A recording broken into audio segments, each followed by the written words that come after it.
Yeah, morning. It's a Thursday, and it is the mobile Monica version, mobile Mama Jackie version of the Real Monica Adams show. We are live from my home, and it's a different view for you today. We're actually in the sitting room or the piano room, the whiskey room. So for those of you that know Auburn football, War Damn Eagle is normally what it is. Yeah, we're going to grab that in a second. Oh, you want to get that? Yeah, go ahead. So we made this for my husband because his whole family is deeply tied to the South, Birmingham, Alabama, Auburn, Alabama. And I had this made for both Jim, actually, and his favorite uncle, who we lost last year. Yeah. We love Uncle Billy Hass. But this was Jim, and he didn't get a chance to play a full season. He had just started when he went to Auburn. Number 52 is the number he would have wore. That's the number he wore in high school when he played at St. Mary's High School. So this is for Auburn, and then they normally say War Damn Eagle, but we went to Dread River in Birmingham, Alabama, and these shirts made us laugh so hard. War Damn Whiskey, Dread River Distillery. So isn't this cool, though? We have a woman that, by the way, if you want a unique wreath made, she makes some wine ones, golf, I mean, you name it. I love her. She and her daughter. So everything's like moms and daughters over the next couple of weeks. Thanks, Mom. So Mom's going to join me today because this is a big day. It would have been. She was talking about this the other day. Today would have been your and Dad's 60 years. 60th wedding anniversary. So I thought it was a perfect topic to talk about what does it take to make a marriage thrive. She's taking a deep breath because I want y'all to know it wasn't puppies and rainbows and butterflies. Nope. But your resilience made you stand by that man. And it wasn't easy. But there were great times. Oh, yes. And the reason we came in here is because this, not necessarily playing the piano, but the love of music, right? Yes. You two, I think if there's one word that binds you. It was music, dancing. Yes. They were incredible swing and jitterbug and shag dancers. I wish there was a video of the two of you that I can't find. I was looking at the old Club Imperial days in St. Louis City. Where was that, by the way? What streets was that on? Oh. Do you remember? Anybody? West Florissant something, I believe. So anybody that used to go to Club Imperial. Tell us where I forget. I think because I've never been by where it was. But it was North City? Yes. So North City. And again, we talk about the resurgence when, Washington Avenue, they tried to bring the Washington Avenue streetscape back. And it did so well for a while. Yeah. And now my husband's like, no way would I let you go down there past probably about 4 or 5 o'clock. No. Because it's like your head on a swivel, always being worried about what's going on. I mean, we've heard some horrible, horrible crime down there. And North City, I mean, people say, oh, I don't want to go into North City, all the crime. And that disheartens you, doesn't it? Because that's your formative years growing up. How old were you when you danced at Club Imperial? Oh, probably 19, 20, 21. Yeah, this is the thing I didn't know. I mean, shortly before I met Miles. That's bumming. That's what I didn't know. I didn't know that. I thought the two of you had already been together and danced there, but you said you had actually been dancing there prior to him. Oh, yeah. And the thing that anybody knows about Club Imperial is there were 2 sections, right? Mm-hmm. So you went there before you were 21. Mm-hmm. And then was it like... It was sort of roped off. You came in and then it was like a roping, I guess. And the under 21 had to go far off. And then the over 21 could be so they could drink. We didn't care to drink. We just wanted to dance. Exactly. So if you're just tuning in, it's the Real Monica Adams Show brought to you by our friends at Invita Health and Wellness. We have so much to talk about today. This is definitely a show that I don't want you to miss because I want to get really real and really raw and very authentic. I want you to know my background. I want you to know about my parents. I want you to know the hardships, but I want you to know the highs. The one thing that I will say, besides the incredible bond of music and dancing with the two of you, is that my father was always there to support. Mm-hmm. There's no denying that. Yeah. So if my brother Brian, my brother Craig, my sister Cindy, his sisters and brothers, if they get a chance to watch, his sisters, because we've lost so many of them. Yes. But his sister, Margaret and Audrey, is that all that's left? Margaret and Audrey? Yeah. Yep, because we lost everybody else. We lost Annie, lost Gilbert. Yeah, and Miles. There was 5 of them. Speaking of which, my husband's calling in the other room, I hear. You'll have to tune in. So we're going to talk about love. We're going to talk about loss. For those of you that have lost a parent or you've lost a husband, those of you that have been through hard times in your marriage. Oh, she's getting ready to take the jacket off. No. She's getting real, everybody. We're going to get real with you. We're going to talk about what it would take to give you the right tools to make your marriage thrive. And she's going to tell you, and she's going to be very real and raw with you about how hard the times were. You know, if you look at the description of what I put together for today's show, you'll see all the different things we're going to talk about: loss, support, communication, alcoholism, a thing that really affected our family, the loss of a parent, and the dangers of not talking about it. There are so many threads in today's show that you might see yourself in, or you might see a very loved one that you see happening in their family or in their marriages or in their relationships. That's what I wanted. And I want to thank you for what you're doing today. One, I wish he was still here so we could have a big 60th wedding anniversary celebration. Since he's not, we're going to celebrate him. Maybe we could do a little dance for him, Mom. Try to figure out in this small little space how we could do that.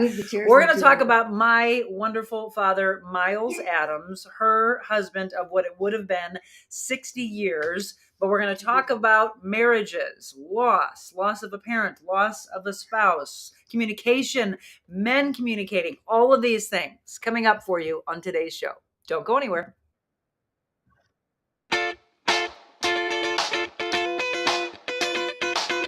Envita Health and Wellness, where you can feel your best both inside and out. Envita isn't your typical med spa. They're a multi-specialty medical spa and wellness center serving St. Louis and its surrounding areas. They have ketamine for mental health and pain, IV therapy, medical weight loss, and aesthetics treatments. As board-certified anesthesia providers, Envita can ensure that their advanced treatments are provided safely with minimal to no pain. So let Envita take care of you. Call 314-394-0950 to book an appointment or online envitahealthandwellness.com.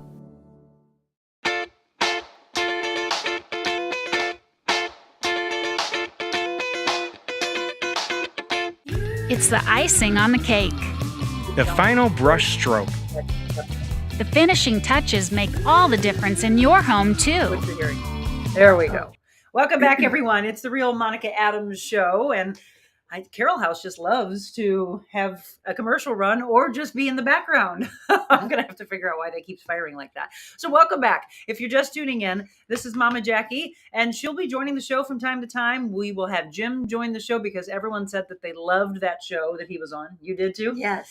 It was it was just a fluke because we had somebody scheduled that day, and I'm so glad that he came on with us. It was a powerful show talking about men, opening up about all things men and why men, when they get to a certain age, talk about their mortality. Did you know, as we're talking about so many things about Dad today, did you see Dad do that? Because Dad lived to be 59, only 59. He died of cancer, bladder cancer that metastasized, took him in 1995. So here they are celebrating heavenly their 60th wedding anniversary today. So happy anniversary to you. I wish he was here to celebrate with you. And then in just a handful of weeks, it will be the 28th year that we've been without him because my dad passed September 12th, 1995. So these two are squished right together, right? Yeah. And that's the whole thing about what we're talking about in life. It is the highs and highs at celebration of anniversaries and birthdays, and then boom, the anniversary of him no longer being here. So you two would have been together, married, 60 years today. But how many years did you date before you got married? I think it was a year and a half. I met him little before New Year's Eve of 1960. 1960. And you got married in 63. So where did the two of you meet? I don't know, just bumming around dance place. It was up in North St. Louis. I forget, some little where everybody went dancing. And I know he thought I was some other girl because, and that's why he asked me to dance. And then he said, "Oh, I thought you were blah, blah, blah, whatever her name." And I go, "Oh, okay." So, but my best girlfriend then, Lorraine Byrne, fantastic dancer. Yes. Lorraine would say, "Oh, I've got this one fella that friend of ours, and he'll ask you to dance." And I go, "Oh, I don't." "Oh, yeah, he'll ask you to dance." And she said, so he did. And he walked me out to my car. This is funny. That was fun. He walked me out to my car, and I had at the time a '59 white Impala convertible, red interior. And he goes, "Oh, this is a sharp car. I think we'll have to go together." It was such a different time, right? Yesteryear, just absolutely hilarious. He didn't have the car that I've heard about at that time, right? Did he? The 57 Chevy? Oh no, he's kind of like turned that in and sold it when he went into the service. Okay, so you never saw it? No, Oh, okay. You never even got a chance to ride in but it. I got a little bitty. But did you ever see pictures of it?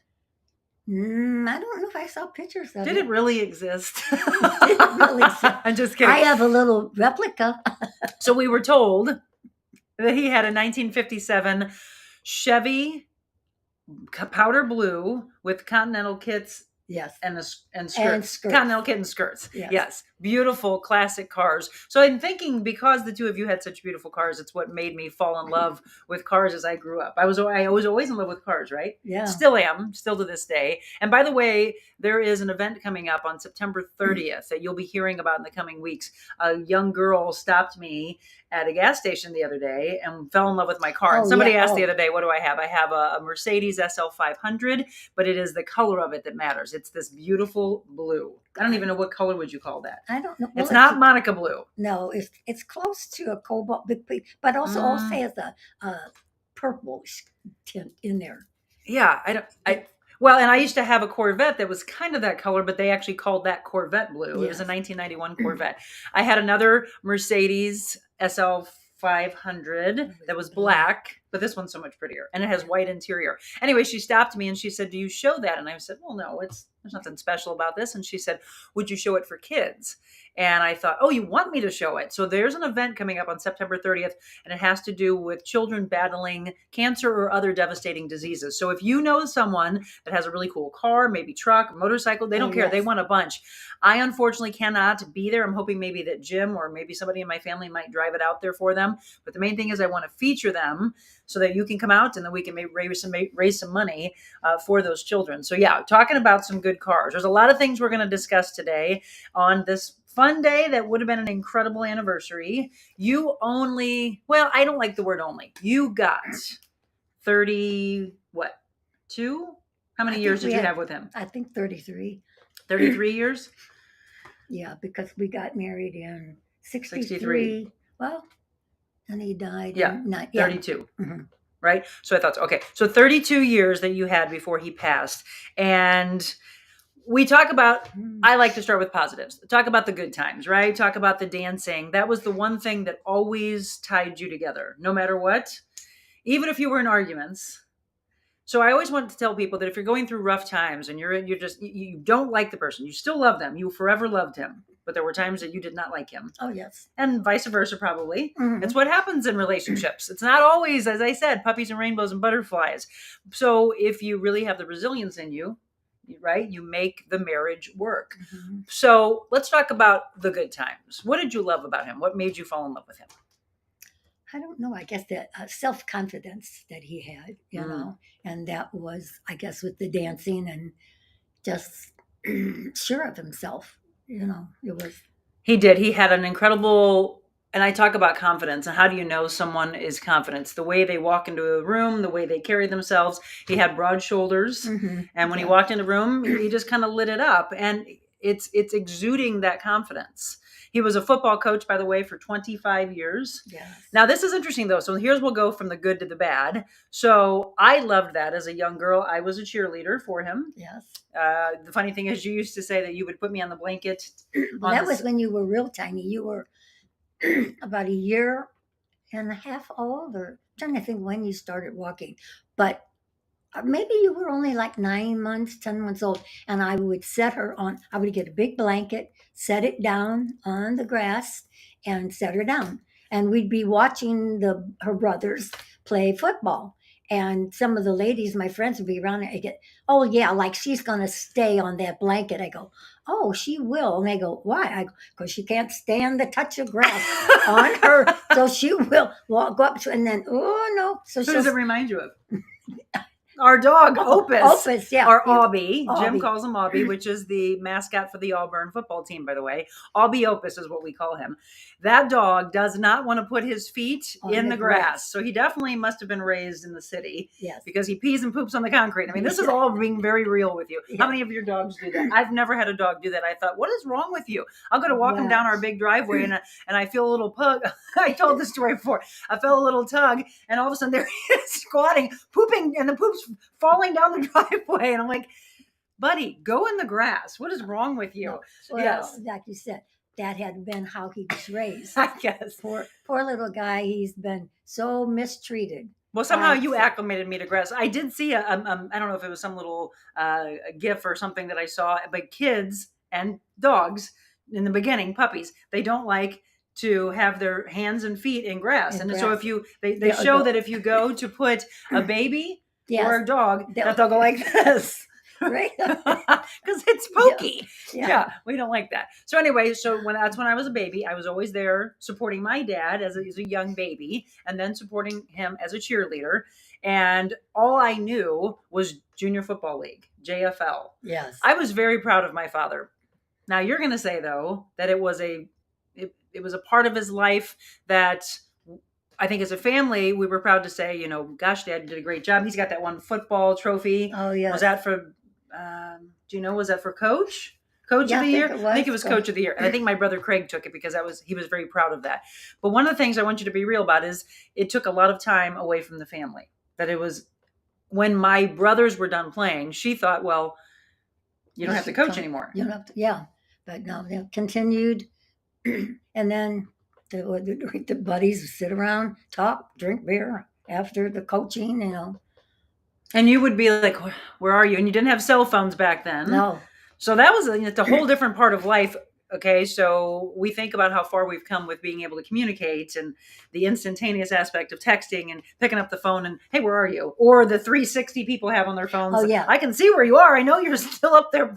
You're not coaching anymore. The game's over. Coaching's over. Come home. But I think that's one of the things that you wanted, which was that, you know, it's one thing to coach your daughter, your sons, but he coached for 25 years, wasn't it? Or longer, maybe? Oh, I don't know. A long time. A long time. And I was proud of that, but I didn't see that it was taking so much time away from her wanting him home. Yeah. And I think, did you have that discussion with him? Did you say, you don't need to keep coaching? But I think that was his love. He loved it. And, but you want them to be happy with what they're doing.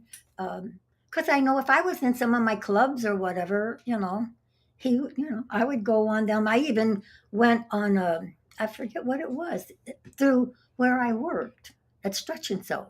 And I think I had to go away for a weekend or something, and he didn't complain about that, but it was like, I know he loved the football coaching, and they were some great people. Yes. Yeah, that he worked with. Well, I think that's the thing is that I know if I think back to my younger years that I smile to think about it because there are so many incredible friendships. Oh, yes. You did have, and I think that's why I'm blessed that the people I have around me, it's the same kind of thing. You had incredible friends and incredible parties, by the way. Yes. You were always throwing parties, yes. which I think made me a good hostess. And why I love throwing parties so much. It's just surrounding yourself with really good people, the support system that you need. So when Dad wasn't there, you would lean on the support of different friends. And that, yeah. Did you talk about, I wish he would be coming home more, or I wish he wasn't hanging up there drinking with the guys all the time? I guess I did. I don't know. I remember that. I'll just say I remember that. I remember because I was, probably in grade school, maybe going into high school. And I just remember you getting frustrated that he was always up there coaching. And then after the games were over, he would still be up there. Just be up there and they'd be I guess I understand they're talking about the football and the coaching and what we have to do because he was a very good coach. Yes, incredible. I think he won some awards, well, he definitely won Coach of the Year. Yeah, and I know one thing that's why I said his coaching. And then when it got to be, I said, he's such a good coach. Too bad you can't coach for high school. Oh, yeah. But he could not because he wasn't a teacher. And at that time, maybe the teachers weren't really into being a coach for But they were pulled to be a coach. It's a shame. Why can't you have somebody come in and be a coach? Even it would have been gifted. They didn't expect to get paid. They loved the game True. and coaching it so much but they were not allowed. And I go, that's a shame. I don't know that's probably still a thing, It's right? You have to be probably- I think a lot of the coaches are gym teachers. Yes. Right.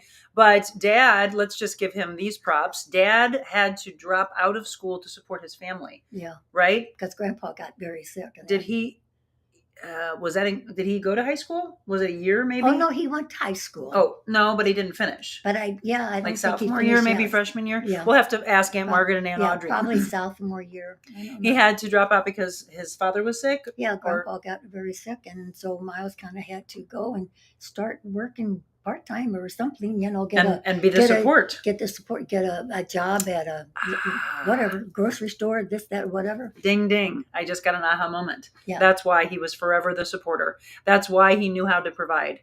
He was taught that at such an incredibly young age. I mean, you think about your kids right now. I know a lot of friends. Michelle is one of my best friends, and she moderates here on the show. We're going to look at some of the comments here and see what people are saying since we've been on here for about 22 minutes.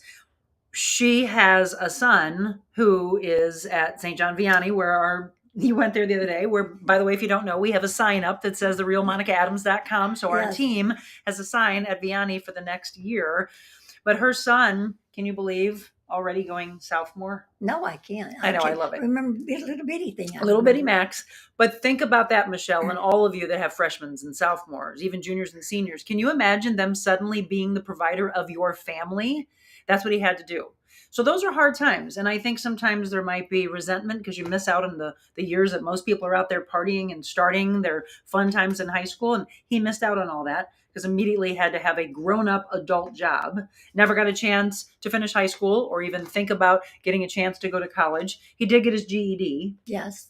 You didn't get a chance to go to high school either. Oh, no. Right? You went to, you went to it. That's right. You went to it Mm-hmm. at a secretarial school, Sophie Barrett. You didn't get a chance to go to college. No, didn't get to go to college. But both Didn't of you, have the money. that doesn't matter though. Street smarts. I'm I telling know. you, the school of hard knocks in life. I like those people so much. Not at all that I don't want you to have an education. I do, but sometimes education holds people back from what they really want to do because they're taking all these classes that they think it has nothing to do with what I'm going into. And Yeah. sometimes that ruins them grade wise from being where they want to be, and they Yeah. drop out. I mean, we're going to have a story about Katie Collier, who owns Katie's Pizza and Pasta. Oh, yes. She didn't go. Mm-hmm. She's like, I learned hard knocks out on the streets. Yeah. Yeah. Love her story. So if you're just tuning in, this is my mom. If you don't know, this is Mama Jackie. We've got a great amount of people on this morning listening to the story because I think they probably could see themselves in this kind of a life, right? Maybe you've lost. Maybe you had to do the same thing, that you had to become a supporter, or you think back to your parents and your grandparents. So I did know my grandpa on my dad's side. What an incredible man. Oh, yes. Right. And Grandpa. speaking of, we should play the piano for him because Oh. he was the one that I used to sit next to. He had an organ, or they had an organ, I should say. And I would just sit there, hi, Grandpa, and he'd be playing the organ, love to listen to it. And I think that's where my love for piano came from. But it was music, carpentry. That man knew everything. And that's how my brother Brian is. Yeah, he was self-taught. He always used to say, I am, Jack of all trades and a master of none. You've heard that before, right? Yeah, but I go, oh no, Grandpa, you can do so much. He'd pick up and he would do, My dad's dad Yeah. was wonderful. Yeah. I never got a chance to meet my grandma No. because she died at a young age. She's How old was she? 57. She was 57. And then he lived to what? 81 maybe? No, I think it was like 85 Oh. or something. He was Her born, age. I think he was born in 1898 or something. You'd have to ask Morgan and Audrey, 1898. And I think then he passed away in 1985 because it was all fives. Oh, yes. 85, yeah. 95. And then I think earlier, Audrey's husband, Willis, I My don't uncle. know if his was 75. That would have been too much. But then Grandpa's, was 85. Miles was 95. Right. So it was like that same, had a 5, So I didn't know my grandma, but I had heard incredible things Oh. about her. So here's what we're going to talk about. I'm going to look at some of the comments. I'm going to take a quick break. Here's what I want you to understand. I truly believe that I don't know because he's not here and I wish he was, but I talk to him a lot and say, is that the reason why? So my dad turned to alcohol for masking of pain of the past. And this is why communication is so key, everybody. I do believe, and I think you agree, that the reason that he turned to it was. I think like when he lost his mom. So we're going to talk about that and the key to opening up and maybe keeping you from turning to something that's never going to serve you when we return.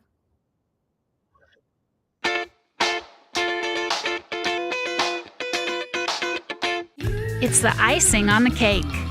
The final brush stroke. The finishing touches make all the difference in your home, too. Have fun and get started at carolhouse.com/room planner.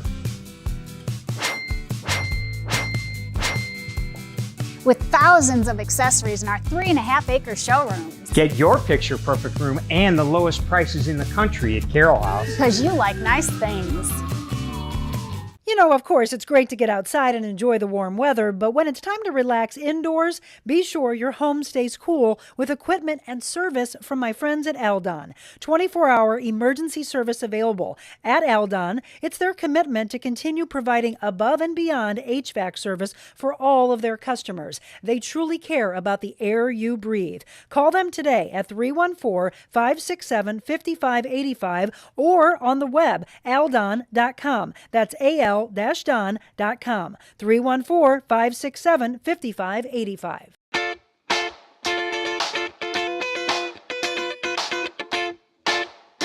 I got it for you. We're popping a bubbly. Bubbly, we're trying to get you on as a sponsor. Oh, I should be drinking the one you have, Mom. Yours is orange. Yes. Mine's green because I have War Damn Whiskey, War Damn Eagle. I'm ready for SEC But football. you said you liked lime. Who's ready for Auburn football? Now, I don't want to hear you Alabama fans out there. I know you're going to say, Roll Tide. No. I can't believe that even came out of my mouth. Shh. War Eagle is what we say. Cheers, Mom. Cheers. Popping a bubbly. So my mom tuning in this morning. Let's look at some of these comments. Good morning, Monica and Mama. Good morning. That was from Kathy Kilo Peterson, State Farm agent. State Farm agent. Right? Yeah. Kkilo.com. She's an incredible agent that could be your agent. Julie Purcell. Leona says, good morning. What a beautiful day here in St. Louis. Oh, yes. Let's see. Yeah, Michelle said, let us know if you'd like a custom-made wreath, and we can give you Deanna and Donna's contact information. Yes. Because we showed it earlier. We can show it again if you want to. But Yes. we've got this incredible Auburn wreath, and it can be anything. You've got kids that are involved in sports. You want something with college football, or you name it. She's so unbelievably creative. What? Oh, West Florissant, close to Goodfellow. Yes. That's where Club Imperial was, Leona said. Okay, I was saying that. So yes, right now we would not Yes. consider that a very good area. No. And that's a shame, isn't it? I got to go by and see where Club Imperial was. Yeah. Marilyn said, good morning, Monica and Miss Jackie. I think there's Good stuff morning. going on there. Ann says, well, have a great day. Good morning, Sunshine. That's Adler. Pamela, good morning, Monica and Mom. Carrie, good morning, Miss Jackie and Monica. Good morning, Monica and Mama Jackie. Good morning, ladies from Kathy Holden Reed. There's Aunt Judy. Good morning, Jackie and Monica. Good morning, sis. Linda, good morning. My little sis. Yeah. Okay. So I knew Club Imperial really well, Marilyn says. I grew up in Jennings. Mm. The best show besides Ike and Tina was the Monkeys' George Edick. Oh, George Edick. Yeah, he was the one. It was George Edick's, Club Imperial. Oh, okay. He was an amazing promoter, she says. I know the feeling of loss of my best friend forever, John, and I would have had our 50th this past May. We did get to our 45th before God called him home. Yeah, Marilyn's talked about that before. Michelle says, yours is similar in color to mine. Hers is called Ocean Blue. It's a little bit different. Oh, Michelle yeah. has a Jeep that has the kind of that blue color. We're talking about the car that I mentioned You earlier. should call Mercedes Ben and ask, what is What's the color of my? I will what's do it- that. what's it That's called, That's the a good color? point. Yeah. By the way, Michelle did post. It's called miraclesinprogress.org. That is on September 30th. The show I talked about for the classic cars and raising money and Oh, awareness for children battling cancer. Sherry said, Jada said your mama Jacqueline Adams is so cute. Also, good morning from us girls. Kent, your shirt is a nice play on words. Very funny. We don't even know anything about Alabama football. Chrissy, good morning. Great love story. Kent obviously is a big Alabama fan. Oh. Let's see. Great memory. Sounds like an awesome guy. Yes, he was.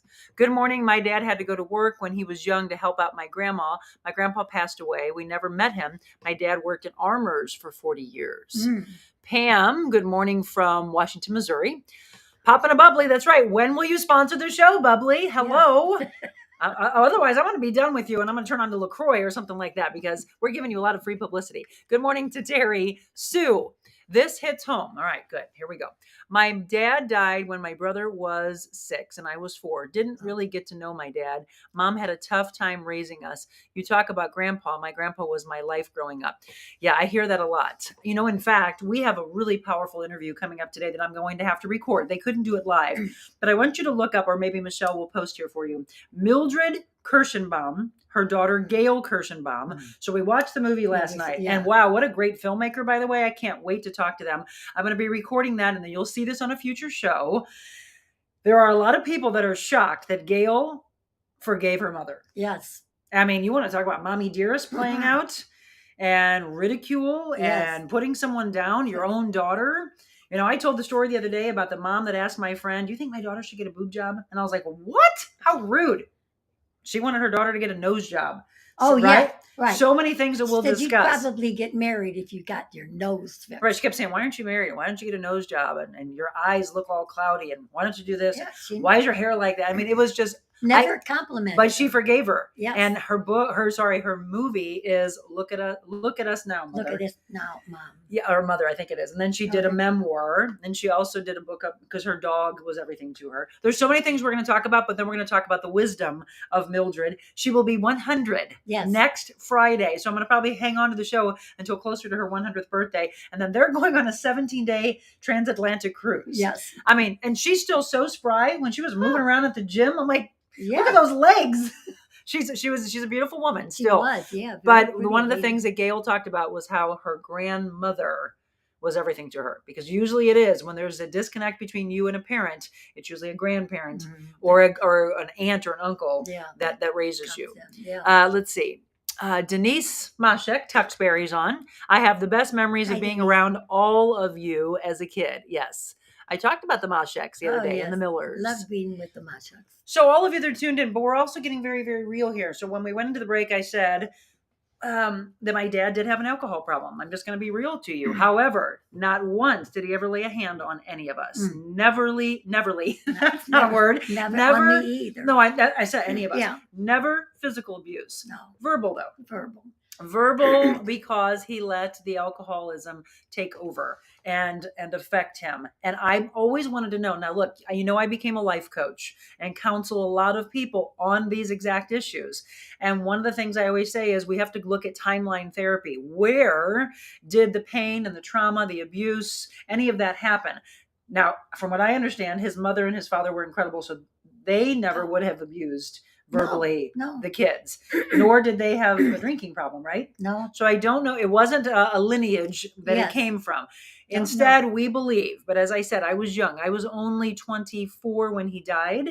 Yes. So I'm in the beginning of my radio career. He at least got a chance to hear me a little bit before he passed. And we've talked about that story, how he pulled the station wagon to the end of the curb of the driveway so he could hear through static the beginning years of my career. Now, I wish that I knew now. Why? I wish I knew then what I know now. Yeah. I wish I would have had the counseling and the coaching that I have, the certifications that I have, the background that I now know. I would have sat him down and said, why do you drink? Why aren't you present? Why aren't you here for the family like you need to be? I believe he was always there. See, I don't have bad feelings about Dad. Yeah, I know my brother Craig ran off to the Army to get away. I didn't know that. I knew I was so proud of him for joining the Army. My father, by the way, was also in the Army. So thank you for their service and anyone who has ever served. But I didn't know that Craig ran away from his feelings about how he felt growing up. My brother Brian and I've never really seen, I mean, they did get into it. Oh yeah, Miles and they had hot hits, 2 bullheads, bullheads, and I jumped in the middle of it one time, and I said, "Either one of you hit me, you're dead."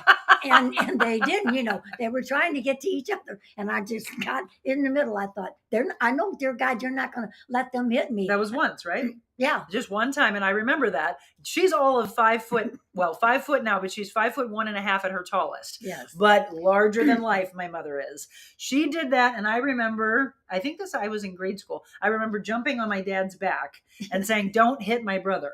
Yes. They got into it for whatever reason. I don't know if Brian even remembers. Because I think I was grabbing the phone and saying, I'm calling the police. Yep. She was You're so gonna both frustrated. get arrested. So come on, we're being real here. And I want you all to do this.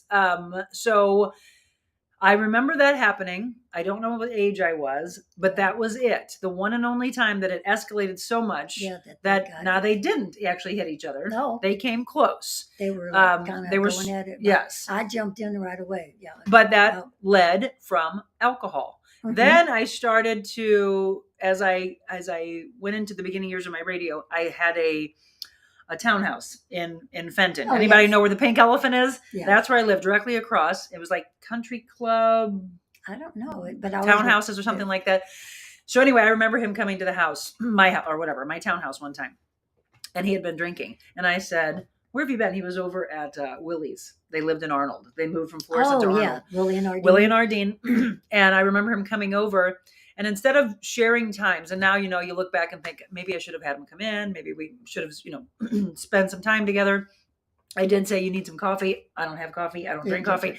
Evidently, that's the reason to have coffee in your house, even if you don't drink it, because sometimes you need to give it to someone who's had too much to drink. I just said, what the heck? You're driving. Yeah. Right. And that was the thing that really frustrated me, is that he always cheated life that way, that he's lucky that he didn't hurt somebody. All of you, please do not drink and drive. I mean, just get off of your high horse. When someone wants your keys, give them to them, please. So that was the thing that frustrated me about my dad, is that he did. And he's lucky that he was alive. And that didn't take him, honestly. Yes. But I remember saying, I don't want you here, because it just sickens me when someone drinks to excess. There's nothing pretty about it. No, there's nothing good about it. Nothing ever good comes from it. Not funny, anything. Whatever. No, because it gets too much. Having a drink with someone, my mom and I, this is what Jim always says. As you get older, you can't drink as much, or he thinks. We opened a bottle of wine and there's a cork in it. There's a half of the bottle left. I can't do it anymore. I don't know what your tolerance or something. You're just like, enough. So we, Mom and I will have a drink on occasion. Yeah. We like a good bottle of wine. I have a drink here and there. I'm more having a nice bottle of wine. But there's a lot of people that think, okay, if you had a father who was an alcoholic, I'm surprised you even have a drink. Well, you don't let other people affect who you are. No. You want to have drink with friends, that was socially. His problem. Correct. It's not our problem. And he actually had a problem. Yes. So we're being honest. He had an issue. And he never opened up. That's it. That's what we were the getting problem to. Was. Alcoholism, by the way, is a disease. Oh, yes. And I want you all to understand that. And somewhere it just takes over their life until somebody gets help. Now, he never went to AA, right? Mm-mm. My brother has gone for children of alcoholics. Yeah. And he said it's really been healing for him. I don't feel that it affected my life too much. I do wish he was there for you more. Yes. Yes. And that's what we wanted to get to. Alcoholism, though, for him, when he lost his mother. Mm-hmm. But he never talked about it. No. And that's what I think he turned to, because men were taught for so many years to not show weakness. Don't cry. Don't talk. You don't have any problems. You just go and you support your family. Go off to work. Mm-hmm. And that's dangerous. And I'm going to tell you right now, that's what affected my father. I know it. I wish I was the life coach that I am today, because I would have said, Dad, it's you and I. Let's talk about it. Was it Grandma? It's okay. And he probably would have cried. We would have gotten through it. I wish, all these things. But since I can't, what I'm here to do is help you turn that around. Be there for your family. So let's see. Sherry says, Monica, we have so much more in common. Huh? Except for the coffee. I'm drinking my coffee now. Yeah, because I don't like coffee. This sounds very familiar. Our stories around the same. My dad is now a recovering alcoholic for 35 years. Terry, thank you for being real. Oh. Thank you so much, my friend. Yes. I didn't know that. But look, I think so many of that growing up, I mean, people didn't talk about it, right? So Terry's father and mother were the ones that you and Dad connected with immediately when I went to college at Missouri Valley, which is where I met Terry. Yes. Uh-huh. And now Terry and I have come back together as good friends. She's one of my clients. Yes. And then her mother and you and I and Terry are going to go out to lunch together. So I didn't know that, Terry. thank you for sharing. And by the way, I'm so glad he's recovering. Oh, yes.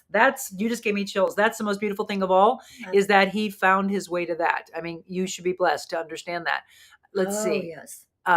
So all of you, feel free to open up about this. Here's what I want to stress. And I knew that you felt abandoned, that you didn't really have him by your side when you needed him.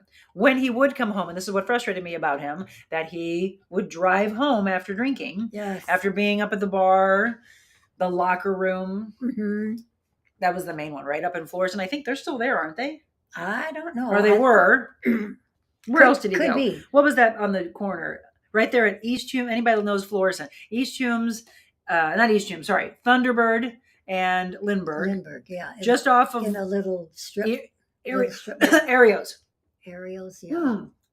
That's not right. No. So, anyway, doesn't matter. There was a bar up there, but mainly he would go up to locker room. And then that's only maybe a mile and a half from our house. Hello, Dad, come home. Why are you up there when your family's at home? I mean, that's all I kept thinking is, why aren't you home for your family? Oh, Terry Kropp just said it's still there, the locker room. The locker room's still there. And I actually had not really ever been in there. And so it was almost like I wanted to feel his presence. So we all did go. Mom, myself, my two brothers. We went within the last year or 2 years. And I was like, oh, this place is fun. Should have brought us up there, Dad. Yeah. When I turned 21, you should have had me up there. He did have a drink with me here and there. And I thought it was enjoyable to be there with my dad in the comfort of maybe where I was a waitress at Copperoo's. Anybody remember Copperoo's? Krieger's, a little bit of Texas. I was a bartender at all these places. Yeah. That's the other thing that people had asked me over the years is interesting that you would put yourself around the thing that, but it's because you have strength within you. I know that people are going to have drinks and they have fun and they can do it socially. It's when it goes and turns into the disease that I want to help people with. Yeah, knowing when to say no. Absolutely. Like, say, oh, come on, have another drink. Just go, nah, I had enough. No. Right. Be strong enough to say, no, I had enough. I don't want anymore. And be strong enough to say that there's a problem and communicate. I said that part of today's show would be about the importance of communication. I wish Dad would have said, I lost my mom and that killed me. And I had to support the family at such a very early age.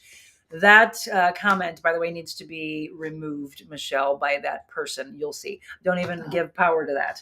Oh, okay. Yeah, don't even worry about it. Anyway, so I know that you would have liked for him to have been a better husband. Mm-hmm. But what do you think of him as a father?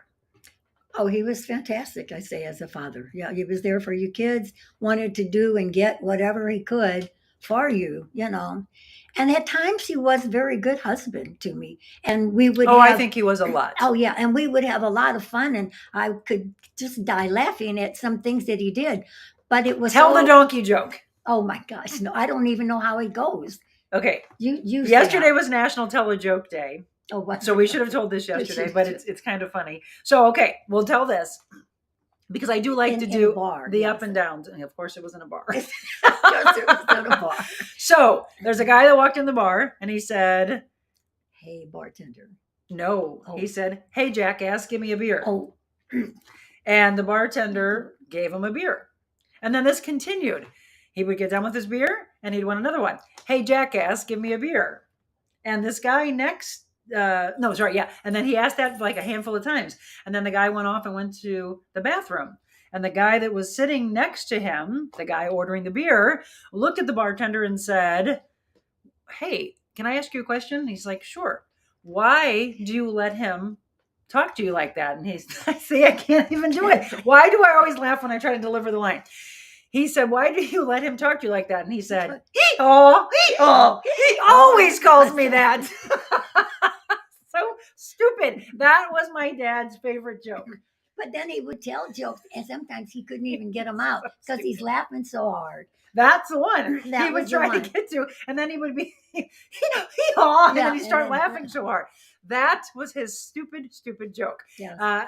The funny thing was, and everybody loved my father, by the way. I mean, isn't that usually the case that people love to be around? They have drinks together, and they enjoy. He had a very bubbly personality, very big personality, bombastic. The thing I love about my dad is he was always there for us, for our sports. Oh, yeah. Being the football coach that he was, he loved sports. So he was there to support my brothers in baseball, football, around me when I played soccer, around me when I played softball. He helped with my basketball. He was assistant coach for basketball.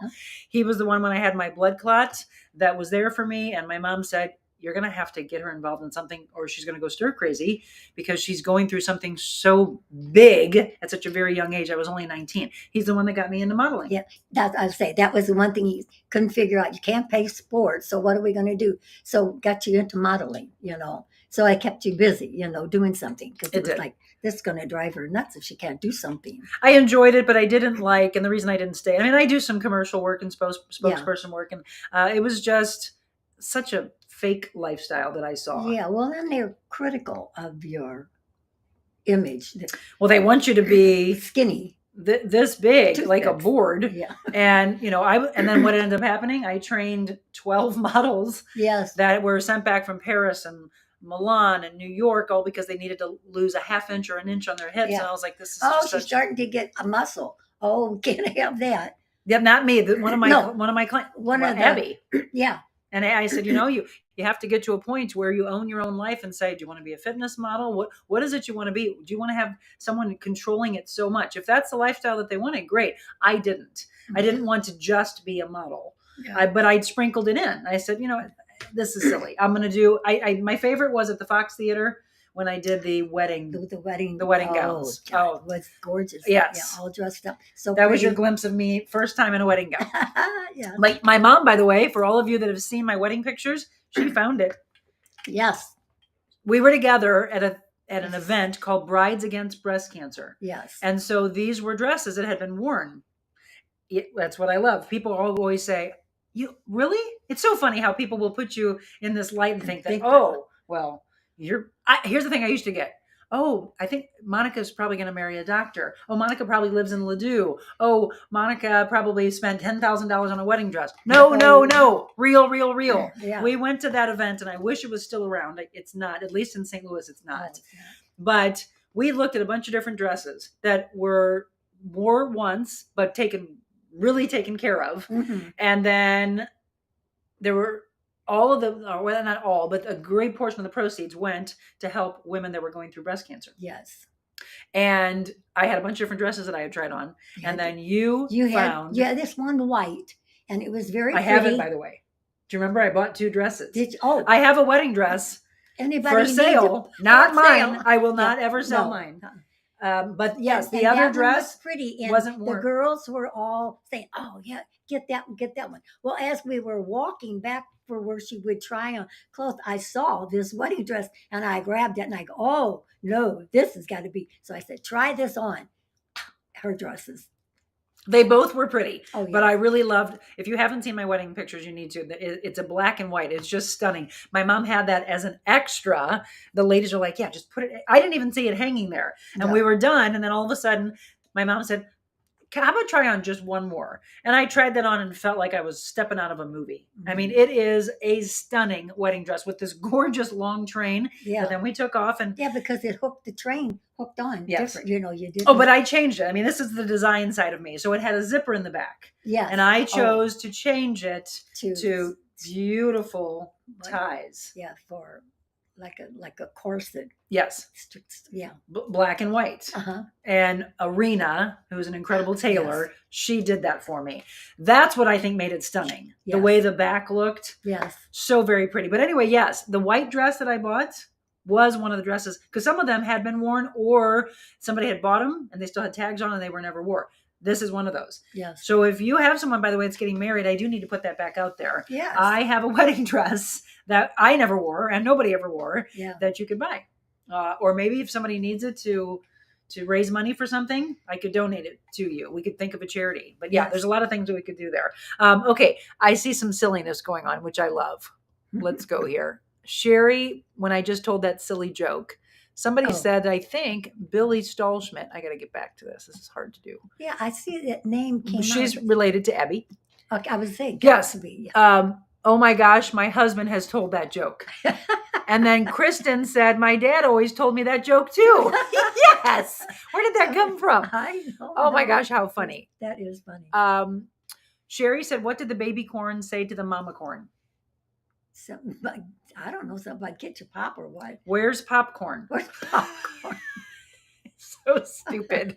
Oh my gosh. Those are the that's best one- silly the jokes. Stupid, silly ones are the ones I that just- yeah. make you laugh. Exactly.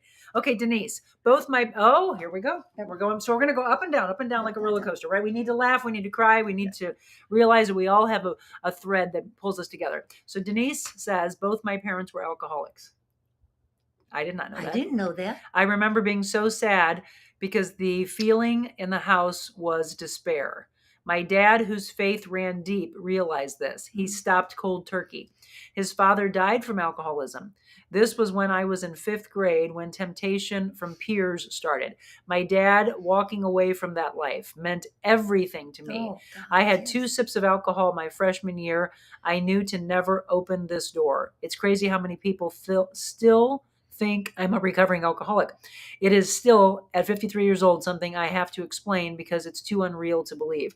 Interesting. I didn't know that. And this is my cousin, by the way, that's sharing that story. Thank you for sharing that and being real. I also didn't know that she didn't drink at all. Sometimes people can't because they feel like they're scared to go that. And I will say this, when someone is a child of an alcoholic, there's usually a very high percentage that they become that as well. Thankfully, not one of us, and there's 4 of us. Yes. Not one of us ever did. Yeah. We do like to have drinks, but we know that we are strong enough. Mhm. And I think the good thing is that my brothers have been taught to talk. Yes. My brothers communicate. My brother has an incredible woman by his side. So Tina is my sister-in-law that you have seen on the show, and she makes sure that he communicates. Oh, yes. They've had some hard times too. I mean, look, the best marriages Yeah.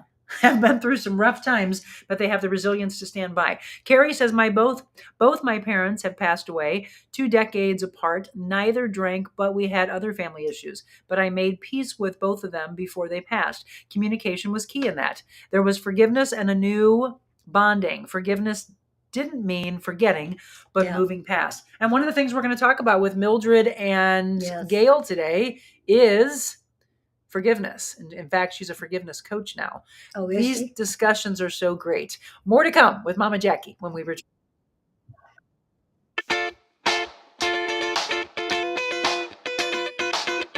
Warm weather, sand beaches, and boats galore. It's not Florida, it's a Lake of the Ozarks. Florida Direct Palm Trees brings tropical flair to your patios, docks, and yards. From a few feet all the way to 25 feet, there are palm trees for every property. Florida Direct also provides palm tree potting soil, palm fertilizer, large decorative pots, and a wide selection of locally grown tropical flowers and plants to add the perfect accent to your tropical paradise. Florida Direct Palm Trees, bringing paradise to your patio for 14 plus years.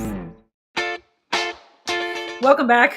Again, it's the mobile Monica version. We are in the sitting room. I actually started this room for Jim, and almost everything in here is, and then we put the piano in. And we got the piano, by the way, because he said, I want you to play the piano for me while I sit here and have a glass of scotch. And I was playing the piano until I had my concussion. I have tried, my mom actually asked me this morning, I've tried to come back to it so many times, and I've just had a lot of issues. I would like to try again. And these things right here have really helped me. Yes. These are prism glasses and Never heard of neural that. lens. Neural lens. I'm just going to tell you, it's really changing my life. There is a group that actually takes wedding dresses and makes baby gowns out of them. Cool. The babies that do not make it, either stillborn or passing soon after, having no children and no one that ever wanted to play in it. I finally donated it after 40 years. It was amazingly preserved by my friend's family that owned the cleaners in Jennings, Morton Cleaners. I love hearing that. Yeah. All right. So we can think of ways that we can continue to give back. Yes. My mom made, I think it was somebody's baby dress or out of Marian's wedding dress. I love it. I love to be able to continue to figure out ways to pay it forward. So we've talked about so much today, and one of the things was that I wish that he was there for her more. That's the only thing. Divorce ever enter your mind? Just before he died. That's what I heard. It was like he never cursed at me. I did not allow him to curse or put me down with bad words, but it was just cruel, digs, I guess, or something that came. And I used to say sometimes, why do you have to do that? Why? it was uncalled for to just do that. And I guess I just was so fed up with it. And that was just before I found out that he had cancer. And then, well, Craig said My brother. he probably was, if it was still mean talk to me, it was like he was mad at the disease. Correct. So it's taking it out on me. And I'm going, I didn't do anything. Or did I? I kept saying sometimes, You didn't. is it my fault? Did I cause you? That's the blame game that everybody does. Yeah. Did I cause the alcoholism? No. Unfortunately, people just don't talk about the root of the problem. Yeah. And I used to ask you, I was like, Mama, why didn't you get him to, because people started to assume, somebody said at one point, and that's why we think that it was because of his mother passing away. But I always thought that so hard. Yes. But did he ever talk about it? No. Right. Because he came from a generation where men didn't talk. Yeah. But and again, we can't play the what if game. But if Dad was still here, do you think you would have started saying? He might have. Yeah, maybe, because we're in such a different world where men do talk now. Yeah. So Dad would have been 87. 87. Yeah. 87, but he died at 59, and I remember you fondly, Dad. You all hear me talk about my dad. I had really a great upbringing, because he was always there for me. Mm-hmm. And that's the thing I want you to understand. He wasn't a bad guy at all. In fact, Denise that's on would tell you, everybody loved him. When we went to family reunions, Uncle Miles was everybody's favorite uncle. Uncle Miles, we have so much fun with him. But they also knew, it was like, hey, yeah, we've probably heard Uncle Miles, he has a little bit too much to drink. Yeah. And I'm surprised. But that's the thing. People put a mask on because they can be functioning alcoholics. Oh, yes. Or they're weekend alcoholics. Mm-hmm. Now, he didn't really drink throughout the week as much, right? No. Yeah. It was mainly football games. So that would have been like after work, and then they would be coaching football, and then it would be, and that would have been nice if they just kind of had a drink or two, coach, talking about coaching, all that there. But when it got to be, some of it was like after work, that he would meet some buddies and then they would drink, right. And then it would be getting to be like 7:00 or something. I'm okay. Why aren't you home? I made dinner. Then sometimes I would just put the dinner away and I'm going, you can starve. I don't care. Right. You just get frustrated and deal with it yourself, right? You'll see. Yeah. Turning away. Exactly, Tessa. I even had sometimes I wanted to lock the door. You can't come in. Kim Sissel says alcohol addiction affects so many families. Thanks for sharing. It helps to know we're not alone. Absolutely not. Oh, yes. I continue to pray for recovery for my loved ones struggling. Anybody right now that's struggling out there, I want you to look into AA or any organization that can help. It shows incredible strength, not weakness. Yes. You're not the cause. It's a disease. There is something from your past that's making you turn to that. But there are so many things that are out there for you that are healthier. It's being able to turn to a healthy outlet.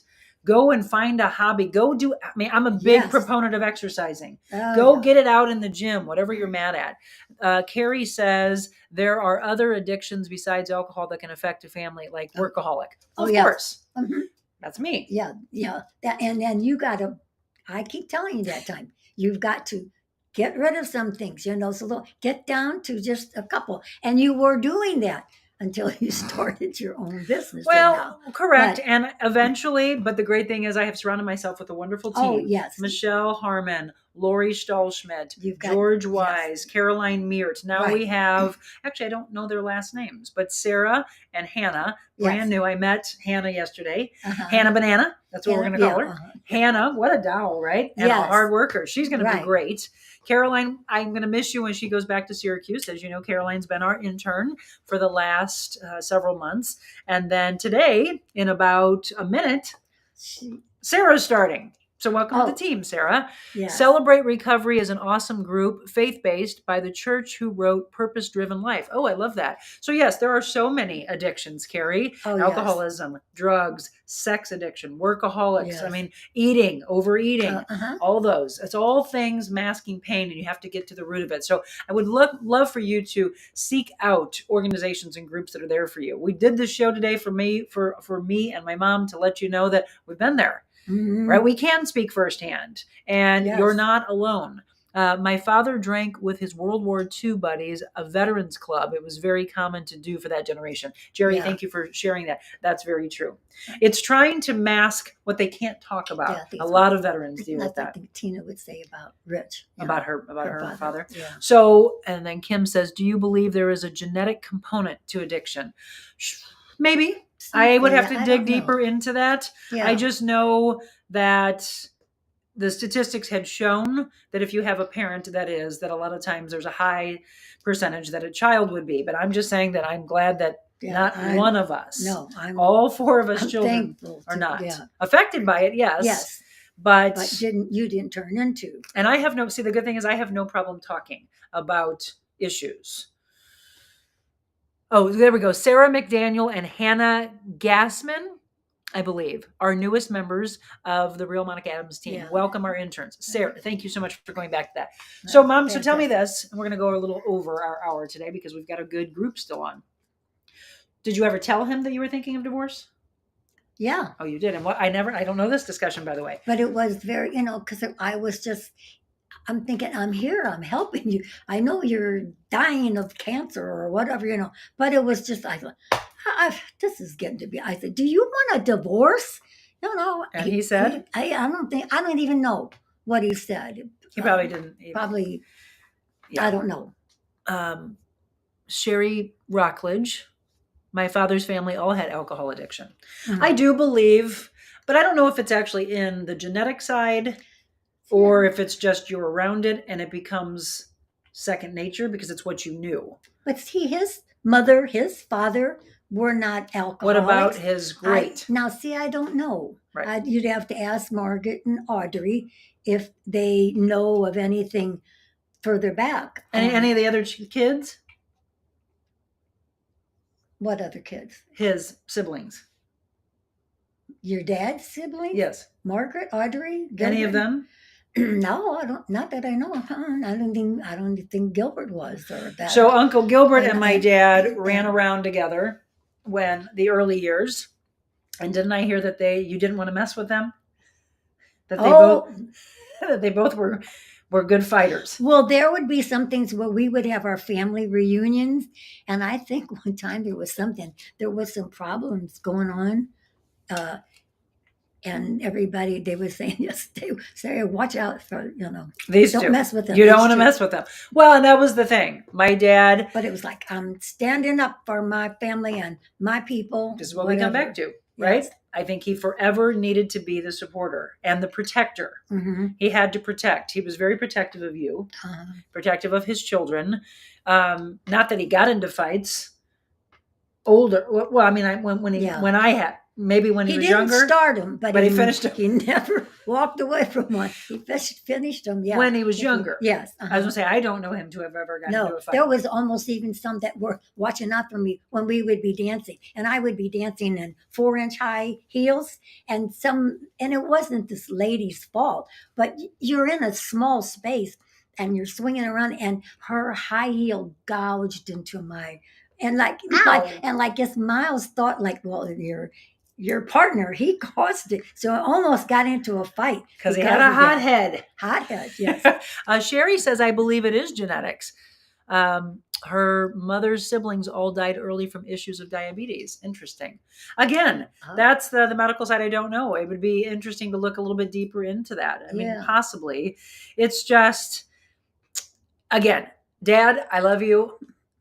Miss you on a regular basis. Thank you, though, for guiding me to what we're doing, because it was him and God that I believe started this back in July of last year that led me to do this show and to heal. And I think a lot of times this is therapy for a lot of people. They come to this, seek this out, seek the message and receive the message and then do something with it. It's the biggest thing. I don't want you to just hear this and say, yes, I have an alcohol problem too.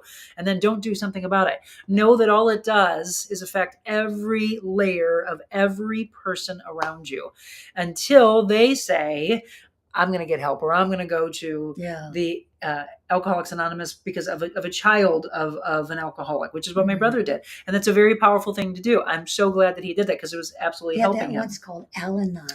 AA, Al-Anon. Yes, Alcoholics Anonymous. Oh. Al-Anon. No, I thought it was something Another? different. Is Yeah. it? I think Al-Anon is supposed to be for not Children? the alcoholic. Ah. It's the children and other people. That's the Okay. way I understand. You can ask Craig. So Kristen just said, I love watching you and your mom. Such a wonderful bond. Thank you for being real and sharing. Definitely impacted by this topic. So many people are, right? Mhm. Okay, we're going to take one final break and then we're going to talk about your value, your true intrinsic value, which is so very important for you to understand that you have value and getting your way to Yep. that.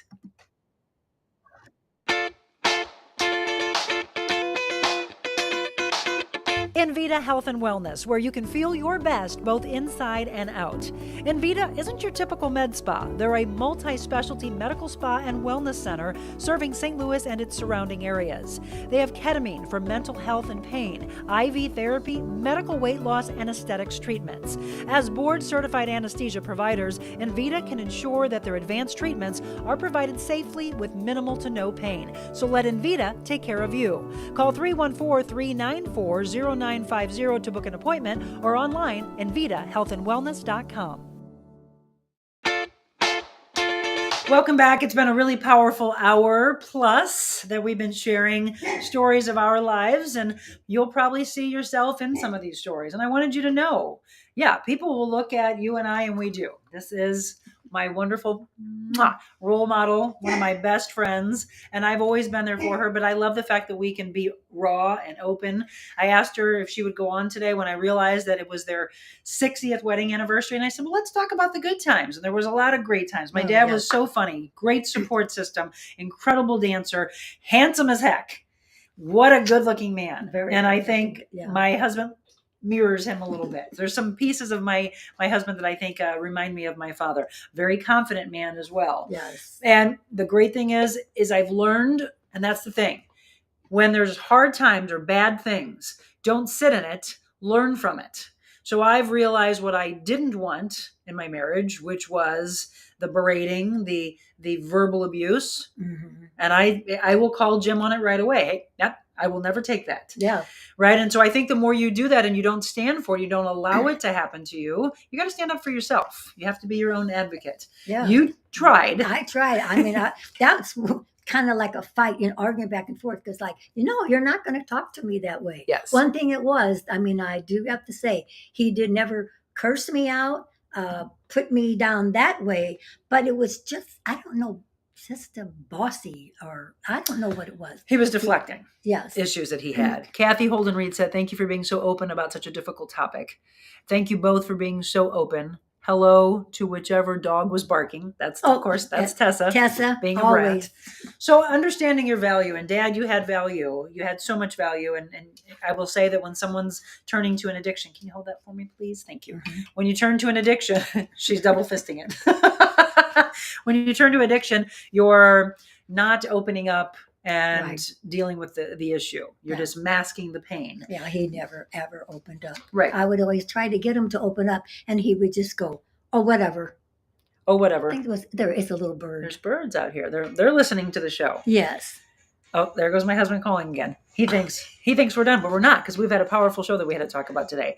So we forgive him, though. Because if you can't, you're always forever stuck and stunted in your growth. You forgive Dad, right? Mm-hmm. You wish he was still here. I wish he was. I wish I would have had so many more years with him. But we always, hello, birdies. Oh. We always talk to him and receive whatever messages he's trying to send down from heaven. You can't have her anytime soon, by the way. Mm-hmm. She's here for us for a long time. The woman I'm going to be talking to in a couple of hours will be turning 100. And I just kept smiling, thinking, this woman reminds me of you. She looks incredible. She's so spry. She still drives. Yes. She still lives by herself. Mm-hmm. And she's traveling all over the world. She used to be a travel agent. Can't wait to talk to them. You're going to do the interview with me because I think it'll be fun. You and your mom are amazing going through all this, being so strong and living life despite the dark times. I could not even imagine living in a home of an alcoholic, but to sustain and grow out of it and overcome all odds. And now you are helping so many people. Incredible. Yeah, but it wasn't the darkness that I see in some homes of alcoholism. My dad just would come home and pass out on the couch.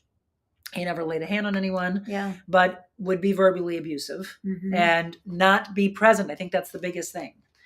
I'm glad you didn't get a divorce. Her devout Catholicism faith, I think, is really what kept her in Yeah. it. Well, Don't you and think?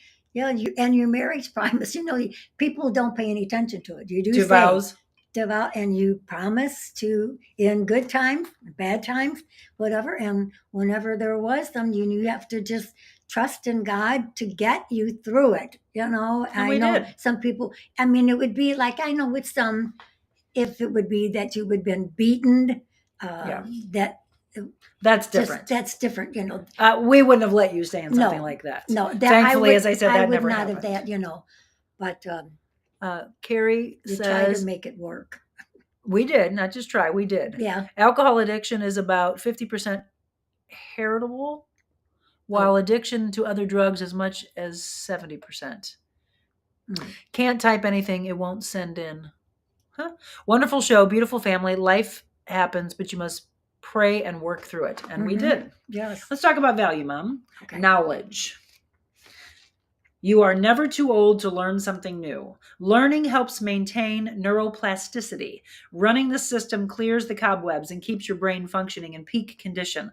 Leave the gates to knowledge forever open. Not only is learning good for performance, some studies have shown that learning actually unlocks new parts of your brain. Meaning, if you stopped learning today, you would never know your true potential. You must experience new things to become more of who you could be. Stay ready, stay alert, keep the curiosity of a student. Learning opportunities are everywhere, and you can learn from everyone.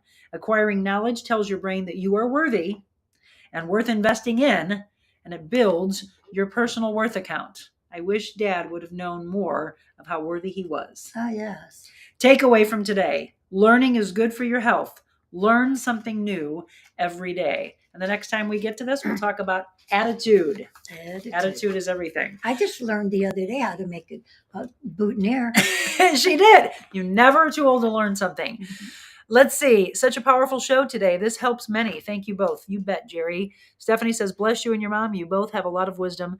Thank you. Good show. Yes, Jackie, these days vows are just words to couples. Yeah. John and I had a very difficult time, but made it through it. Yeah. It is harder to stay than to run away. Right. But we did, and so blessed that we did.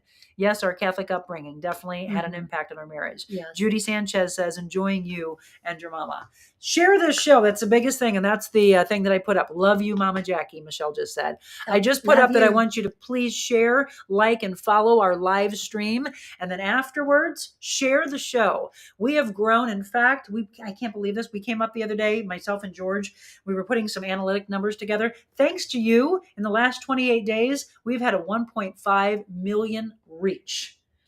1.5 million. And we've had 2,200 followers add to my following in the last 28 days. We actually, I posted it last night.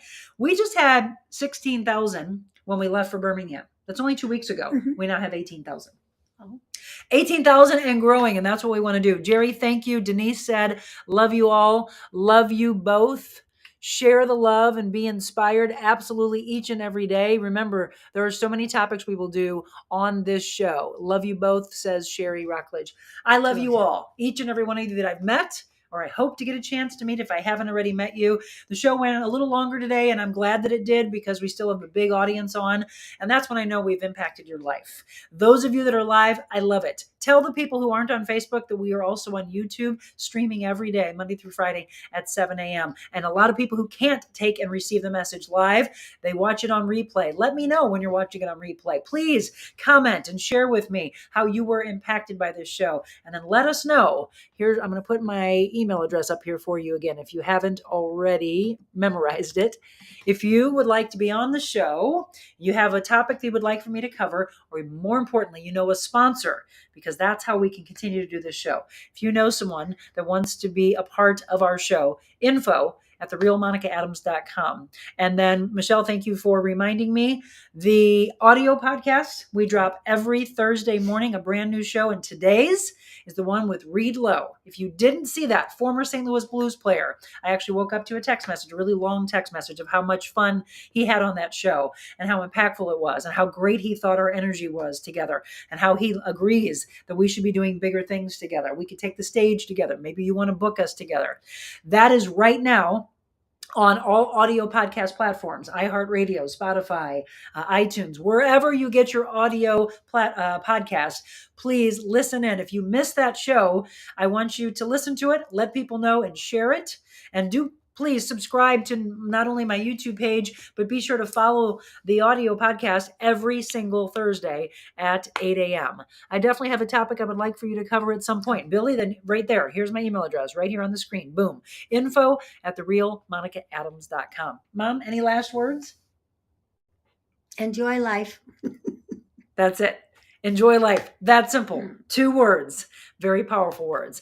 Thank you all so very much for blessing my mother and I and entertaining us, just enjoying our time together and talking. And I love the fact that this show will forever exist because it's a powerful one and you can go back and use it as a resource. I love you. I love you too. Mwah. I love all of you. Remember, everybody, you're not alone. Go out, share the kindness, and please, I'm going to actually end this way. Share your feelings and communicate. Yes. Have a blessed day.